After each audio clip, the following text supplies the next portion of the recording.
Good morning students. स्वागत है आप सबका एक बार फिर से मेरे यूट्यूब चैनल पे। और बहुत सारे स्टूडेंट्स का ये कमेंट आ रहा था कि मैम हम लोग पढ़ाई तो पूरा कर लिए हैं लेकिन आंसर्स कैसे लिखें एग्ज़ाम्स में, कितना कंटेंट उसमें डालें जो हमारा प्रॉपर मार्क्स हमको दिला सके। तो जैसा कि अगर हम लोग बात करें लास्ट ईयर बोर्ड्स एग्जाम्स के पेपर्स की, तो पिछले साल जो हमारा एग्ज़ाम हुआ था डैट इज़ ऑन 4 मार्च 2020 से हमारा स्टार्ट था, और उसका जो लेवल था साइंस पेपर का that was moderate to difficulty level. ना ज़्यादा टफ था और ना ही ज़्यादा पेपर ईजी था। तो किस तरीके से आप अपने आंसर्स को लिखें कि आपको प्रॉपर एक अच्छा वेटेज मिले, मार्क्स अच्छे से गेन करें, किस तरीके से क्वेश्चन का चॉइस करें, तो ये सारे डिफ़िकल्टीज़ आपको इस बार एग्ज़ाम में फेस नहीं करना पड़े। ऐसे भी आपका एग्ज़ाम्स में अभी ज़्यादा टाइम नहीं रह गया है अगर देखा जाए तो, और अगर देखा जाए दूसरे पर्सपेक्टिव से तो बहुत टाइम है जिन्हें नहीं पढ़ना है, और जिन्हें पढ़ना है तो उनके लिए बिल्कुल भी टाइम नहीं है। मान के चलिए अगर आपका एग्ज़ाम्स मई से स्टार्ट है तो आपके पास 16 वीक्स हैं अप्रॉक्स। तो अगर आप हर दिन भी एक एक क्वेश्चंस प्रैक्टिस करते हैं तो बहुत अच्छे नंबर ऑफ क्वेश्चंस अटेम्प्ट कर लेंगे आप। किस तरीके से क्वेश्चन आंसर करेंगे उसके रिगार्डिंग आपका ये सीरीज़ चलेगा, और ये हर सैटरडे या संडे को आपको अपलोड मिलेगा मेरे यूट्यूब चैनल पे। इसमें हम लोग डिस्कशन करेंगे हर एक सेक्शन से एक एक क्वेश्चन, और देखेंगे कि क्वेश्चन क्या कहना चाह रहा है और किस तरीके का आंसर वो डिमांड कर रहा है आपसे। बहुत ज़्यादा लेंदी नहीं होना चाहिए, बहुत ज़्यादा शॉर्ट भी नहीं होना चाहिए आपका आंसर। अप्रोप्रिएट आंसर कैसे लिखेंगे हम लोग डिपेंड करता है हमारा कि वो क्वेश्चन कितने मार्क्स का है। आपको इस सीरीज़ में हर सैटरडे संडे आपको 3 क्वेश्चंस मिलेंगे, तो आप कैलकुलेट कर सकते हैं। इस हिसाब से आपके पास अप्रॉक्स 16 to 20 क्वेश्चन हर एक सेक्शन से आपके पास होगा, जिसका आपके पास प्रॉपर आंसर मैं करके बताऊंगी कि किस तरीके से आप आंसर लिख सकते हैं और आपको अच्छे मार्क्स उसमें मिलेंगे। इतने सारे क्वेश्चन प्रैक्टिस करने के बाद अभी जो हम लोग स्टार्टिंग के जो वीडियोज़ होंगे उसमें हम लोग प्रीवियस ईयर क्वेश्चंस को प्रैक्टिस करेंगे। जो क्वेश्चंस ऑलरेडी हमारे 2020 में या फिर उससे पहले एग्जाम्स में डिफरेंट सेट्स में जो पूछे गए हैं उसका हम लोग प्रॉपर आंसर करेंगे, उस क्वेश्चन को समझेंगे और उसके आंसर करने के तरीके को देखेंगे। उसके बाद फर्दर अपकमिंग वीक्स में हम लोग प्रोबेबल क्वेश्चंस भी करेंगे, जिसमें हमारे कुछ क्वेश्चंस ऐसे होंगे जिसके आने के चांसेस बहुत ज़्यादा रहेंगे। तो कैसे उस क्वेश्चन पे अच्छा कमांड करेंगे, किस तरीके से उसका आंसर राइटिंग करेंगे, ये सब मैं आपको ये पर्टिकुलर सीरीज़ जो हम चला रहे हैं स्टैंडर्ड 10th के लिए बेसिकली ये है, तो इसमें आपको मिल जाएगा। तो अगर आपको ये अच्छा लगे इनिशिएटिव, या फिर कोई क्वेश्चंस ऐसे हैं जिसके आप पर्टिकुलरली स्पेसिफाइड उस क्वेश्चन का आंसर चाहते हैं, तो अपने क्वेश्चंस भी आप कमेंट करके आप पूछ सकते हैं। तो बिना किसी डिले के हम लोग स्टार्ट करते हैं अपने आज का वीडियो। आज की इस वीडियो में हम लोग लेकर के आए आपके लिए 3 क्वेश्चन। तीनों क्वेश्चन हमारे अलग अलग सेक्शन से हैं। डैट इज एक हमारा सेक्शन ए का है जो हमारा कंसिस्ट करता है 1 नंबर का क्वेश्चन। उसके बाद सेक्शन बी से एक क्वेश्चन है जो हमारा 3 मार्क्स का होता है, और सेक्शन सी से एक क्वेश्चन है जो कि हमारा 5 नंबर का है। तो किस तरीके से ये नंबर के वेरिएशन से हमारा आंसर लिखने का जो पैटर्न है वो वैरी करेगा, ये चीज़ को हम लोग नोटिस करेंगे। ये क्वेश्चन कहाँ से लिया गया है वो मैं आपको बता देती हूँ। अगर आप चाहें तो आप चेक कर सकते हैं, ये क्वेश्चन सही है, लास्ट ईयर ये पूछा गया है। आप प्रीवियस ईयर क्वेश्चन पेपर अगर आपके पास है तो आप गो थ्रू कर सकते हैं। मैं क्वेश्चन नंबर भी आपको बता दूंगी, कौन से सेट से लिया गया है मैं वो भी आपको बता दूंगी। बात करेंगे हम लोग पहले क्वेश्चन की। तो पहला जो क्वेश्चन है ये हमारा लिया गया है सेक्शन ए का क्वेश्चन है ये, और ये हमारा क्वेश्चन नंबर 11 है। ठीक है, सेट नंबर कौन सा है वो सारा आपको डिस्क्रिप्शन बॉक्स में पिन मिल जाएगा, आप वहाँ से चेक कर लीजिएगा। चलिए तो हम लोग क्वेश्चन को देखते हैं पहले। आई होप कि आपको क्वेश्चन अच्छे से विजिबल होगा, तो मैं क्वेश्चन पढ़ के आपको पहले क्वेश्चन समझाती हूँ। क्वेश्चन हमारा कहता है which one of the following is responsible for the sustenance of underground water. Underground water हमारा सस्टेन रहे, अंडरग्राउंड जो वाटर है उसकी क्वांटिटी बनी रहे, उसके लिए हमारा कौन सा ऑप्शन सबसे ज़्यादा अप्रोप्रिएट है, कौन सा हमारा रिस्पॉन्सिबल है अंडरग्राउंड वाटर को सस्टेन करने के लिए, ये हमारा क्वेश्चन पूछता है। ऑप्शंस आपको नीचे दिए गए हैं 4, क्योंकि ये हमारा मल्टीपल सेक्शंस होता है, तो इसमें मल्टीपल सेक्शंस में हम लोगों को मल्टीपल चॉइस क्वेश्चंस मिलते हैं और हमें एक आंसर सही टिक करना होता है, जिसके लिए आपको 1 मार्क्स मिलते हैं। तो ऑप्शंस देखेंगे। सबसे पहला ऑप्शन हमारा कहता है लॉस ऑफ वेजिटेशन कवर। अगर हम लोग वेजिटेशन कवर का लॉस होता है तब हमारा अंडरग्राउंड वाटर ज़्यादा सस्टेन करता है। ऑप्शन नंबर बी कहता है diversion for high water demanding crops. अगर हम लोग डाइवर्स कर दें, मतलब कि अगर हम लोग चेंज कर दें डायरेक्शन, वैसे क्रॉप्स उगाना लगे जिनमें वाटर डिमांडिंग ज़्यादा हो, वाटर की डिमांड्स ज़्यादा हो, वैसे क्रॉप्स की तरफ अगर हम लोग अपना रुख करते हैं तब हमारा अंडरग्राउंड वाटर ज़्यादा इफेक्टिवली सस्टेन्ड रहेगा। ऑप्शन सी कहता है pollution from urban waste. Urban waste के पोल्यूशन की वजह से हमारा अंडरग्राउंड वाटर सस्टेन कर सकता है। और ऑप्शन डी कहता है हमारा अफॉरेस्टेशन। अफॉरेस्टेशन की अगर बात करें तो अफॉरेस्टेशन क्या होता है, डिफॉरेस्टेशन का अपोजिट होता है, या डिफॉरेस्टेशन क्या होता है, ये सारे मैंने आपको एक्सप्लेन लेक्चर्स प्रोवाइडेड किए हैं। यूट्यूब सेक्शन में आप जाके सर्च कर सकते हैं, आपको मिल जाएंगे। यहाँ पे हम लोग सिर्फ क्वेश्चंस को देखेंगे। तो सही आंसर हमारा अंडरग्राउंड वाटर सस्टेन के लिए जो रिस्पॉन्सिबल है वो है हमारा अफॉरेस्टेशन। अगर हम लोग बहुत ज़्यादा मात्रा में अफॉरेस्टेशन करते हैं, डैट इज हम लोग अगर फॉरेस्ट लगाते हैं, तो हम अच्छे तरीके से अंडरग्राउंड वाटर को सस्टेन कर सकेंगे। कैसे सस्टेन कर पाएंगे, तो थोड़ा सा मैं आपको यहाँ पे ब्रीफली एक्सप्लेन कर देती हूँ। जैसा कि हम लोग जानते हैं कि जो हमारा प्लांट्स होता है उसका जो रूट होता है वो सॉइल को अच्छे से होल्डिंग कैपेसिटी होती है उसमें। अगर ये सॉइल होल्ड करेगा तभी हमारा ये जो वाटर है वो सीप करके अंडरग्राउंड जा पाएगा और उसकी क्वांटिटी बनी रहेगी। तो इसी के साथ क्वेश्चन नंबर 1 जो हमारा था सेक्शन ए से, वो यहाँ पे सही होता है, that is answer number D के साथ अफॉरेस्टेशन यहाँ पे सही आंसर हो जाएगा। अब हम लोग देखेंगे सेक्शन बी का क्वेश्चन जो कि हमारा 3 मार्क्स का होगा। आई होप कि आपको ये क्वेश्चन अच्छे से विजिबल होगा। तो ये क्वेश्चन नंबर है हमारा क्वेश्चन नंबर 19, ठीक है। ये क्वेश्चन हमारा पूछता है define the term pollination. Pollination को डिफाइन कीजिए and differentiate between self pollination and cross pollination. उसके बाद सेकंड पार्ट है क्वेश्चन का, वो हमसे पूछना चाहता है कि what do you mean by the self pollination and cross pollination, से आप क्या समझते हैं, इन दोनों के बीच में क्या अंतर है। एंड वहीं पे हमारा थर्ड पार्ट है इसी क्वेश्चन का, that is what is the significance of pollination. Pollination का सिग्निफिकेंट क्या है।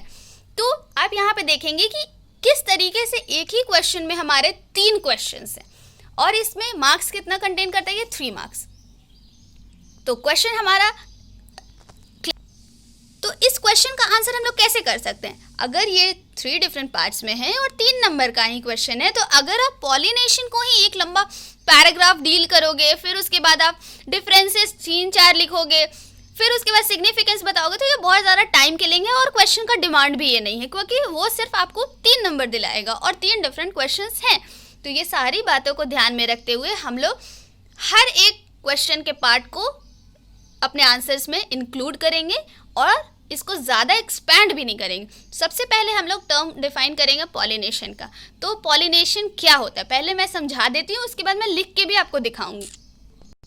तो सिंपल टर्म में अगर पॉलिनेशन की बात करें तो pollination simply is the transfer of pollen from anther to stigma. पढ़ा है आप लोगों ने, तो यही हम लोग लिखेंगे, इसको ज़्यादा लेंदी नहीं करेंगे क्योंकि ये हमारा 1 मार्क्स। समझ के चलिए कि अगर question number 1 pollination, that is it consist of 1 marks, next 1 marks for differentiation and third 1 marks is for significance. तो उसी को ध्यान में रखते हुए पहले हम लोग लिखेंगे पॉलिनेशन। पॉलिनेशन क्या है, जैसा कि मैंने आपको बताया, it is the transfer of pollen from anther to stigma. और वही मैं आपको कॉपी में भी लिख देती हूँ ताकि आपको इजीली समझ में आ जाए।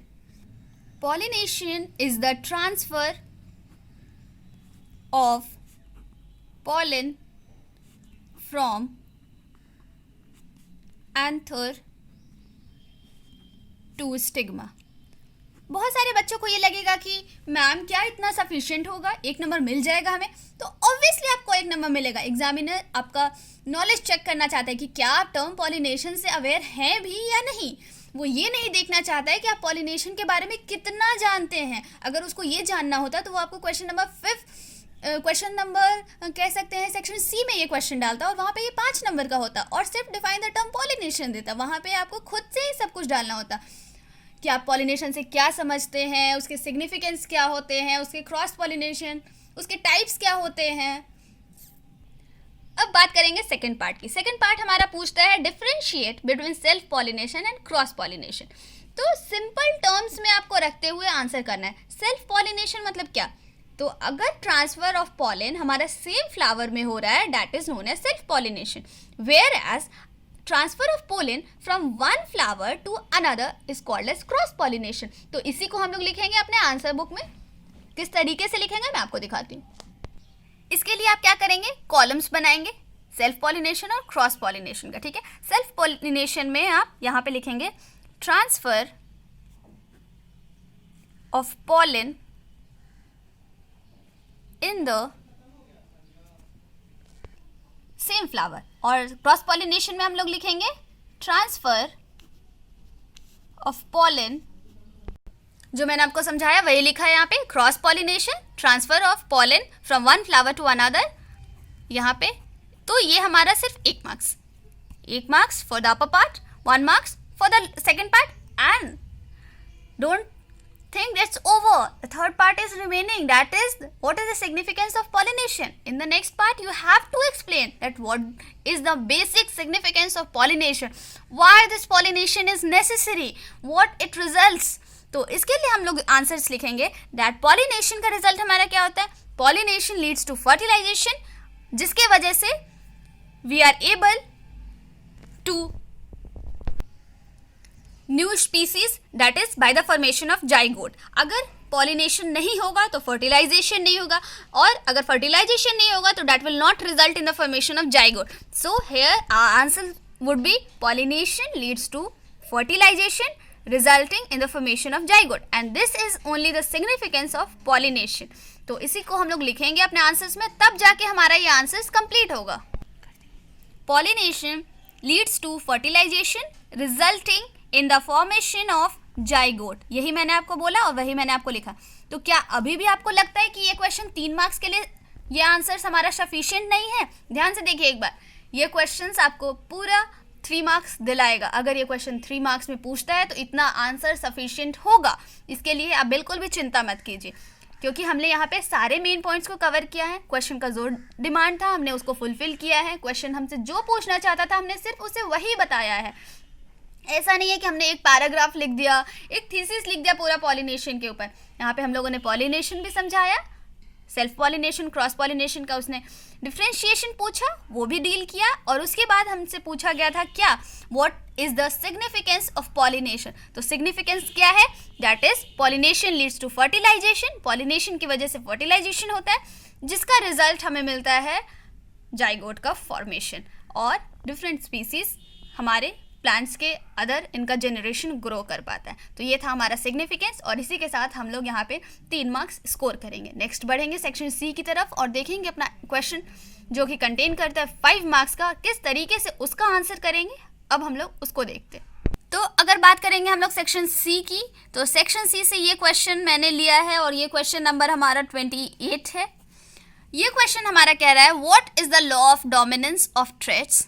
Law of dominance of traits आपको एक्सप्लेन करना है विथ एन एग्जाम्पल, और ये क्वेश्चन हमारा 2 पार्ट में है, और ये दोनों पार्ट को जब आप आंसर करते तब आपको मिलेगा 5 मार्क्स। तो ठीक है, क्वेश्चन को ध्यान से पढ़ेंगे, क्वेश्चन ने जो कुछ भी पूछा है सबको एक्सप्लेन करेंगे। सबसे पहले लॉ ऑफ डोमिनेंस को बताएंगे, उसके बाद उसका एक एग्जाम्पल देंगे। नेक्स्ट पार्ट पे जब पहुंचेंगे तो वहां पे क्वेश्चन कह रहा है why are the traits acquired during the lifetime of an individual not inherited, explain. अगर हम लोग बात करेंगे लॉ ऑफ डोमिनेंस की, तो लॉ ऑफ डोमिनेंस की अगर बात करेंगे तो लॉ ऑफ डोमिनेंस हमको स्टेट करता है, बताता है कि जो रिसेसिव ट्रेट्स होते हैं वो हमेशा डोमिनेट किए जाते हैं बाय द डोमिनेंट ट्रेट। तो आपको ये बताना है कि किस तरीके से अगर कॉन्ट्रास्टिंग कैरेक्टर्स रहेगा तो सिर्फ एक ही पैरेंटल कैरेक्टर एक्सप्रेस्ड होगा, और जो कैरेक्टर एक्सप्रेस्ड होगा उसी कैरेक्टर को हम लोग कहते हैं डोमिनेंट कैरेक्टर। और ये डोमिनेंट कैरेक्टर किसके ऊपर डोमिनेंट करेगा? डोमिनेंट मतलब क्या होता है? किसी के ऊपर अपना पावर दिखाना। तो जो हमारा कैरेक्टर एक्सप्रेस होके आएगा वो डोमिनेंट, और जो दब जाएगा, जो ढक जाएगा, जो हमें नहीं दिखेगा, जो विजिबल नहीं होगा, उसको हम लोग कहेंगे रेसेसिव ट्रेट। आप लोगों ने पढ़ा होगा इसके बारे में, आई होप कि हेरिडिटी एंड इवोल्यूशन में पूरा ये एक्सप्लेन किया गया अच्छे से। यहाँ पे हम लोग आंसर्स राइटिंग देख रहे हैं, तो देखेंगे कि किस तरीके से आंसर करेंगे कि हम लोग 5 मार्क्स स्कोर कर सके। सबसे पहले एक्सप्लेन करेंगे लॉ ऑफ डोमिनेंस को। जैसा कि मैंने आपको बताया कि लॉ ऑफ डोमिनेंस क्या होता है, सेम वही यहाँ पे लिखूंगे, law of dominance of traits. सबसे पहले वही है ना, what is the law of dominance of traits, तो इसी को हम लोग आंसर लिखेंगे, answer law of dominance of traits.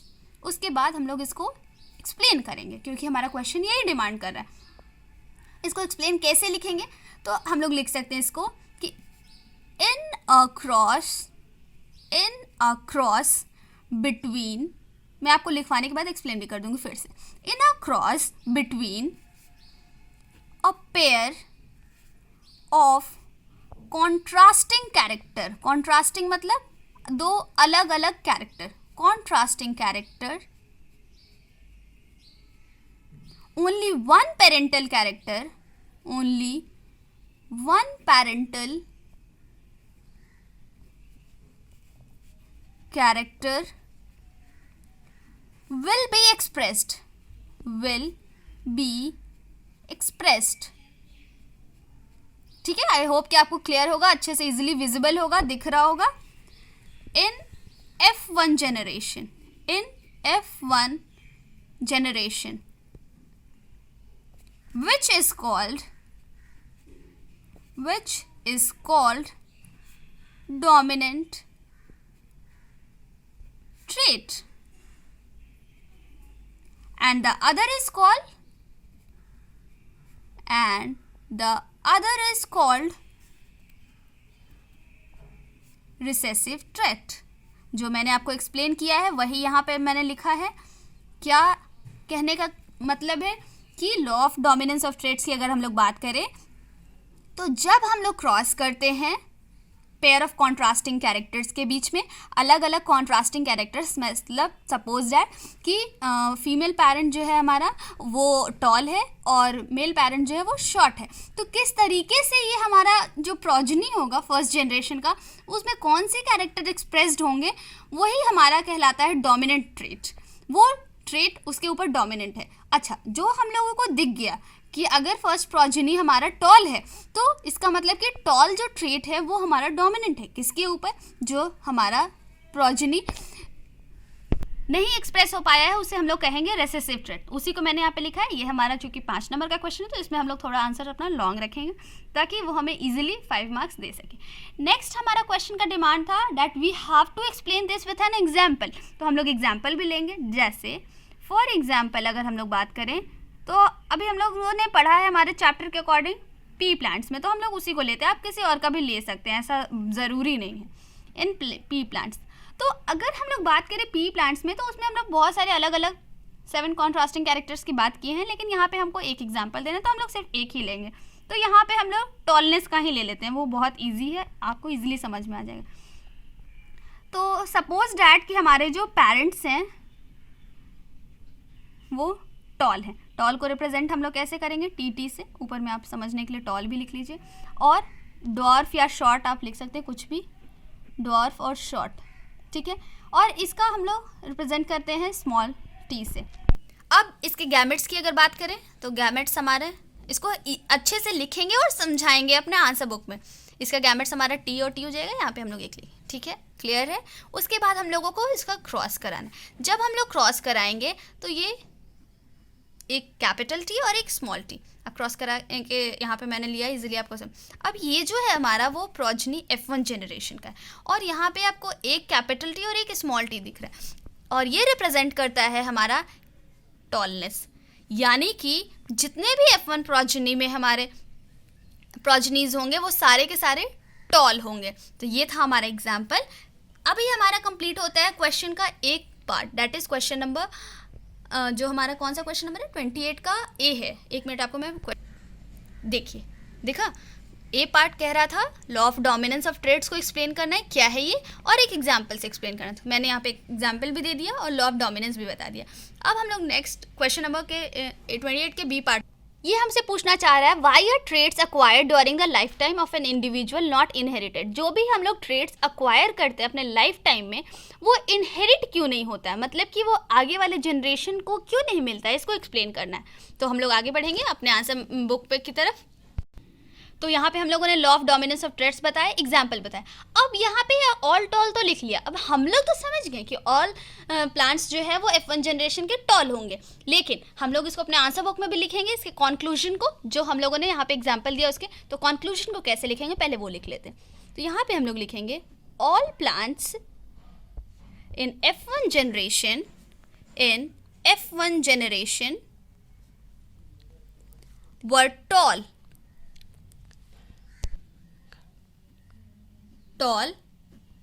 which prove या proving that proving that the gene for tallness is dominant over the gene for dwarfness और short, कुछ भी लिख सकते हैं आप, which is not able to express itself in the presence of dominant trait. यही है हमारा कंक्लूजन कि यहाँ पे कैपिटल टी भी है और स्मॉल टी भी है, लेकिन जो हमारा एक्सप्रेस हो रहा है that is tallness which is represented by capital T, यानी कि जो हमारा ये स्मॉल टी है, यानी कि जो रिसेसिव ट्रेट है वो अपने आप को एक्सप्रेस नहीं कर पा रहा है in the presence of dominant. तो यही हमारा एग्जाम्पल हुआ और ये हमारा कंक्लूजन हुआ. और इतना लिखने के बाद एग्जामिनर समझ जाएगा कि आपके पास प्रॉपर नॉलेज है कि what do you mean by the law of dominance और किस तरीके से ये हमारा फंक्शन करता है, क्योंकि आपने यहाँ पे उसको एक्सप्लेन भी कर दिया, एग्जाम्पल भी दे दिया और एग्जाम्पल की कंक्लूजन को भी मेंशन किया. अब बढ़ेंगे नेक्स्ट क्वेश्चन के पार्ट में, that is question number B. तो क्वेश्चन हमारा पूछ रहा है कि why are the traits acquired during the lifetime of an individual not inherited. तो सबसे पहले इसको हम लोग समझते हैं, इसको एक्सप्लेन करना है आपको. तो जो भी ट्रेट्स हम लोग एक्वायर करते हैं, पहली बात तो कि एक्वायर्ड ट्रेट्स क्या होते हैं. तो जो भी ट्रेट्स एक्वायर्ड करता है ऑर्गेनिज्म अपने लाइफ टाइम में, उसी को हम लोग कहते हैं एक्वायर्ड ट्रेट्स. मतलब कि आपके लाइफ एक्सपीरियंसेस से एक्वायर्ड होने वाले ट्रेट्स कहलाते हैं एक्वायर्ड ट्रेट्स. ठीक है, उसके बाद हमारा क्वेश्चन का जो डिमांड है वो कह रहा है कि क्यों वो इनहेरिट नहीं होते. ठीक है, अगर आपके पेरेंट्स ने सपोज डैट कि बहुत सारी ये बॉडी बिल्डिंग की और मसल्स बना रही है, लेकिन जो उनका जनरेशन है, आगे की जो प्रोजेनी है, इट्स नॉट कंपल्सरी कि आगे वाले जो जनरेशन्स हैं उनके जो बच्चे होंगे वो बॉडी बिल्डर्स आएंगे. तो ये क्या था, उन्होंने एक्वायर्ड किया लेकिन उन्होंने अपने नेक्स्ट जनरेशन में उस कैरेक्टर को इनहेरिट नहीं किया. तो ऐसा क्यों होता है?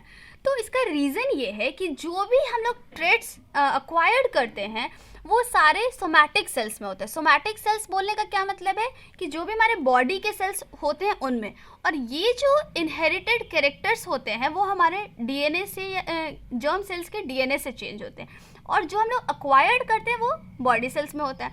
तो जिसके वजह से हमारे डीएनए में, जर्म सेल्स के डीएनए में कोई चेंजेस नहीं आता, और अगर डीएनए में चेंजेस नहीं आएंगे तो ये हमारे ट्रेट्स इनहेरिट नहीं होंगे. तो ये हमारा रीज़न है. अब इसको किस तरीके से लिखेंगे प्रॉपरली वो मैं आपको दिखाती हूँ. तो सबसे पहले 2 लाइन में हम लोग एक्वायर्ड ट्रेट्स को, तो सबसे पहले हम लोग एक्वायर्ड ट्रेट्स को, जैसा कि मैंने आपको बताया, तो उसको हम लोग एक्सप्लेन करेंगे. That is traits acquired by an organism during its lifetime are known as acquired traits. ठीक है, यहाँ तक क्लियर हो गया. उसके बाद हम लोगों को रीजन बताना है कि why this traits are not inherited. तो इसका रीजन हम लोग क्या लिखेंगे, these traits are not inherited